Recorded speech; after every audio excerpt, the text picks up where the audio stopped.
Hey guys, Steve here for Who Took My Dice Miniature Wargaming, and welcome to my next Q&A. It's been about 2 months since the last one, got a little delayed. That's okay. Before that, if you're new to the channel, please hit the subscribe button and hit the little bell, so you always get notified about my upcoming stuff. All right, that out of the way. Let's dive into these questions. First off, thank you very much everybody for last time. They're awesome questions, and it was a ton of fun. I got a whole bunch more. So we're going to start off with one here from Skarnir. It says, for next Q&A, what do you think of people putting minis on different base sizes? For example, putting orc boys on 32s instead of 28s they currently come with. Now, I personally don't have a problem with this. Back up there. There we go. I get for things like tournaments and, when you're out playing games in sort of a more competitive environment, I could see it being something that might get ruled on. But for the most part, I don't doesn't really matter. I've had Marines on various size bases for a long time, even before the new base size came out with the Blood Angels. I had Marines on larger bases, especially if I was having one that was. I have one I made up years ago, Victor and Calth. I think I've put it up somewhere. I'll put the pictures up on the Facebook page afterwards and on the group page. Um, but it's a Terminator size base, and it has a diorama with a Marine with a sword poised to give the finishing blow to a word bearer. I've used as a captain. Most people didn't care. Most people didn't see a problem with it, and I really don't see a problem with it. Obviously, like I said, if you're going in a tournament setting where there are certain rules and regulations, or something official from Games Workshop, you may have to have them on specific bases. But for the most part, it doesn't. I don't really have a problem with it, and I don't think most people do, anyways. There are some strategic advantages to having the new bases, especially with things like orcs. Because of the larger bases, you can actually spread your squads out farther, and each one is just a little bit, but when a whole squad, especially 20, 30 boys, you can actually cover a very large space in your deployment zones, wherever you can actually stop your opponents from deep striking or getting your units closer in, like scouts and stuff like that, just because you cover so much space. So there's a tactical reason to do it too. But that's an awesome question, Skyner. Thank you very much. I'm just reading them here on the side. So another one from William Cubby. I hope I'm saying that right. Well, okay, for next time, next Q&A, what do you think of older players using older minis in games, say stuff from back in the 80s and 90s? Um, I have absolutely no problem with that. Some models, it's true, don't age well, but I really don't have a problem with that. I think it's really cool that you can, especially if you have older players who have models from many, many different editions. I think it's fantastic. I think it's great. It shows just how far the hobby's come.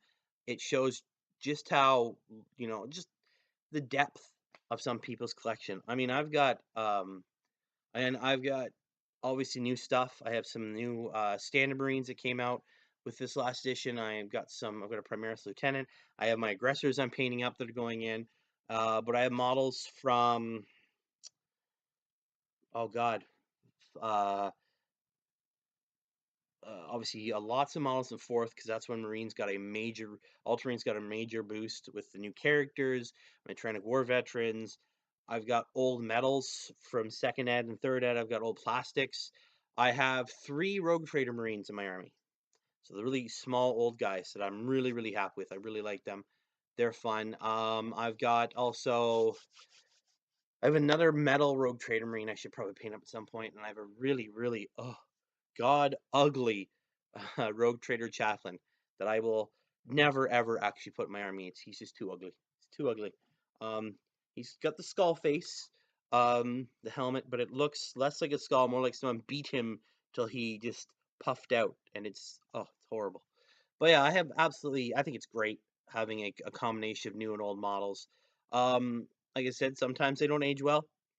Sometimes you go, "Ugh, that's an ugly model now. I should probably get something not so ugly, because damn, that's ugly." But yeah, no, I think it's great.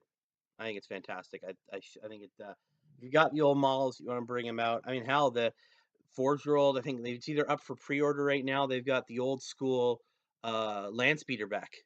Obviously, they've gussied it up, put some newer looking weapons on it, but it goes all the way back to those old school stuff. So I mean, I think it's great. I think it's great. If you got them, put them out there. All right. Let's see here. I think that was it for those ones. Let's go over to here. I had a bunch here. All right. So Stephen O'Brien asks, "Do you ever struggle to think of content for your channel?" Yes, I do. There's been many times where I've been like, "What do I do? What do I come up with? How do I get people interested in watching?" Sometimes it's been easy. Sometimes, yeah, it's been a struggle, and so I sit down and I try and come up with ideas. Um, Sometimes it's really easy, like, hey, these like with my aggressors, new aggressors, build your own, or not build your own, but the easy build, I should say. That I mean, I saw them like, that's a cool idea. They've got all these new easy build things. Are they really cool? They say the details good on back them. So sometimes ideas come like that. Other things like my project turning high elf bits to an Oathway strike force. That one I kind of thought about for a while. I sat there going, I've got all these pieces. What do I do with them? And eventually I went, got it. So yeah, sometimes there's a struggle. Um, Usually write things down too. That's an important point. I'm gonna stress that. If you come up with a cool idea, please write it down. Because I've done that many times where I'm like, oh man, that is such a cool idea. I gotta do that. I don't write it down. And then like I get, life finds a way to get involved, and like a week, 2 weeks go by and go, oh man, what was the idea? It was so cool and I can't remember. And then I kind of have to, it's a wasted opportunity, right? So yeah, definitely. Thank you. That's an awesome question, Stephen. All right, let's see here. Da, da, da, da, da. LJ Jarvis. I love your channel, man. I really do. Give me a second here. So yes, which Primarch would you like to see make a return in 40K? Ooh, that is a good one.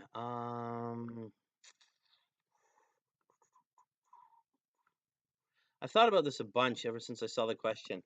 Obviously, the one I always wanted has came back first. He came back before this edition, obviously. Roboute Guilliman. I was shocked when he came back to see that.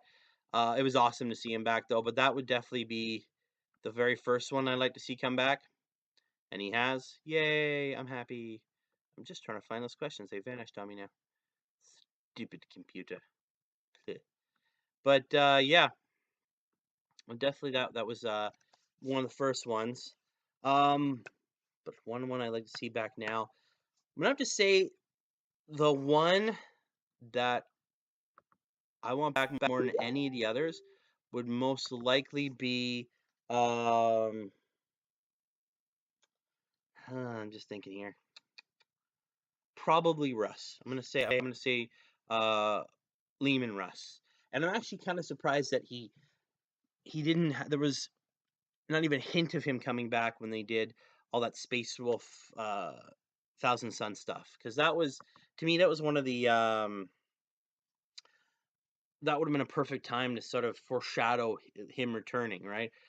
Magnus is running rampant through Russ's realm. He's messing with the wolves on a genetic level. The instances of them going, full on wolf and is rising. And there's not a sign. I mean, Magnus is there.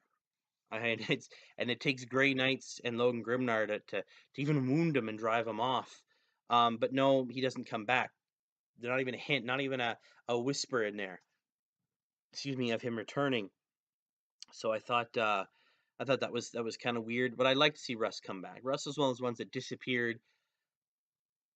Looking, obviously the story has been kind of kept vague on purpose. So why he disappeared was to chase after Magnus or to find some way of bringing the Emperor back.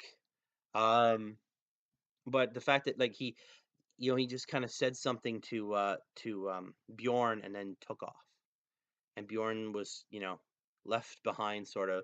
But I would love to see Magnus. A close second to that would be Johnson. because I mean he's already there.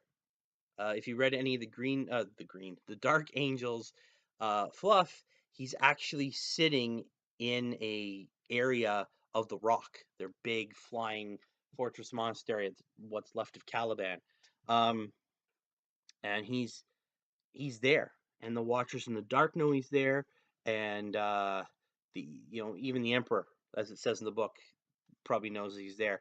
And now with Luther having escaped with all the chaos that's happened recently, um, I'd love to see him finally wake up and say, "All right, let's do this," right? And it'd be cool. I think it would be a great way to kind of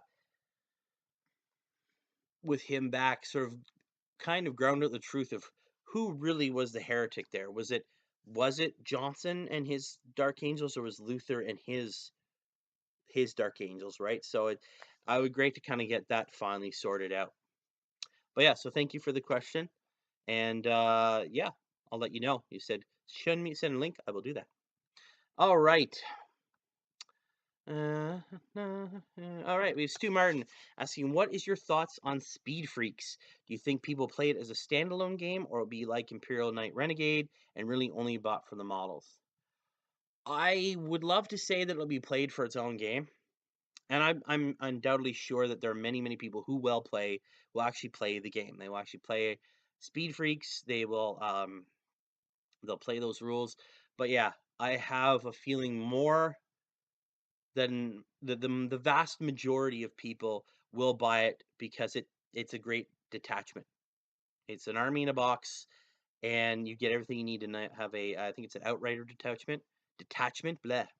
And yeah, it's got everything you need. Got all the crazy stuff you need to, and it's orky. It's orky as heck. I mean, oh my god, the stuff that it's there, and the new models are fantastic. So, yeah, I think I have a feeling.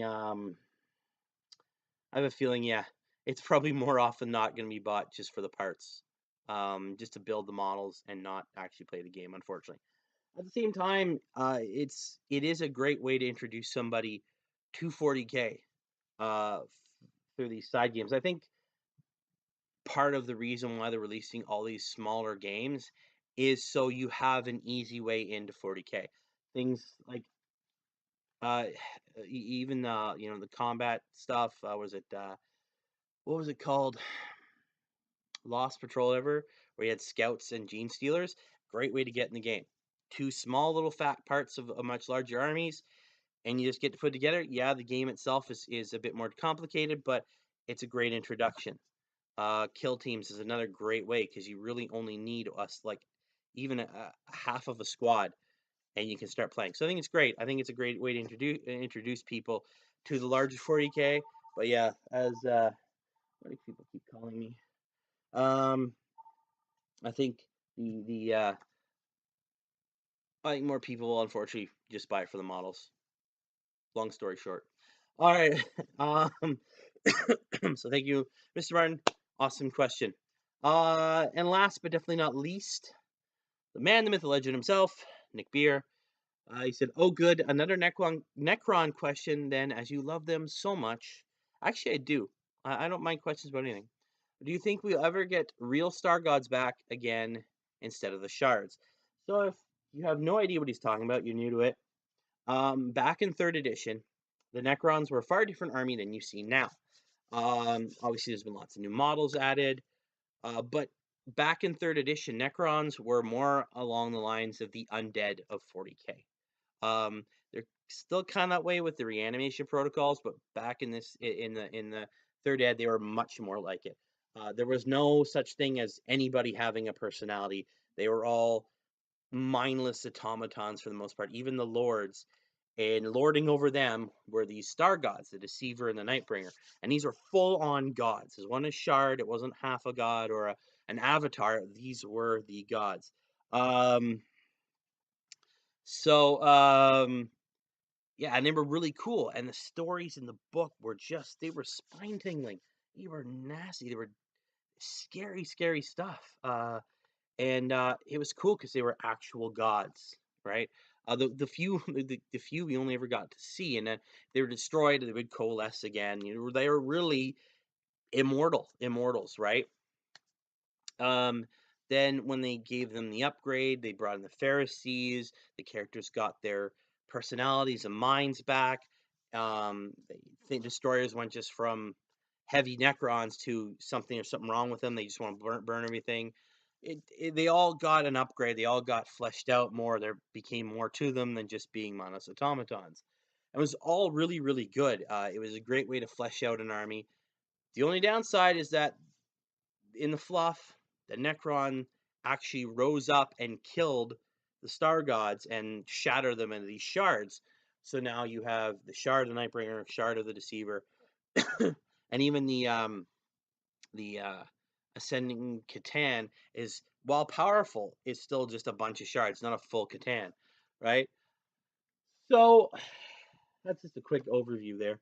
I would love to see Star Gods come back because they were terrifying. Um, they had their own plots and they had their own identities. There's a really cool story in there about the Deceiver, and he has one of the assassins, the one with the phase sword. I can't remember the name. Which one is it now? The Eversor, I think that's it. What it is. And she's using her polymorph stuff to look like the housekeeper or someone close to this Imperial commander, and then she gets her disguise and plunges her face sword directly in the chest of this imperial governor. He's corrupt, he's evil, and instead of dying like any good, forthright servant of the emperor should, he starts laughing. And much to the surprise of this poor assassin, he starts morphing and growing until he's just giant star god, laughing, and then the blade just melts into him. And he goes, I was wondering how long it would take, what I'd have to do, how more corrupt he'd have to be before you guys sent someone to take care of him. And there's even the what is it? The Nightbringer novel, the first Uriel Ventress novel. He comes face to face with the Nightbringer. Literally, he's face to face, just like that, to the Nightbringer. And it's this terrifying part, and his mind is being filled with death. It's being pretty much just overloaded with visions of death. And in one hand, he's got a control crystal for the Catan's ship and a comet blade. And even with all this death pouring into his mind, almost just overwhelming his senses, he still manages to smash it, denying the Star God his ship, or sorry, the Star God, the Nightbringer, his ship. And so now that story's kind of, with all the new fluff, has kind of become, it's an old story. You could tell because the Nightbringer in that is still a god, and now he's just sort of a shard with no real will of his own. They're just kind of weapons now. Excuse me. So yeah, I really liked them. I think that was the one downside to that book. Excuse me.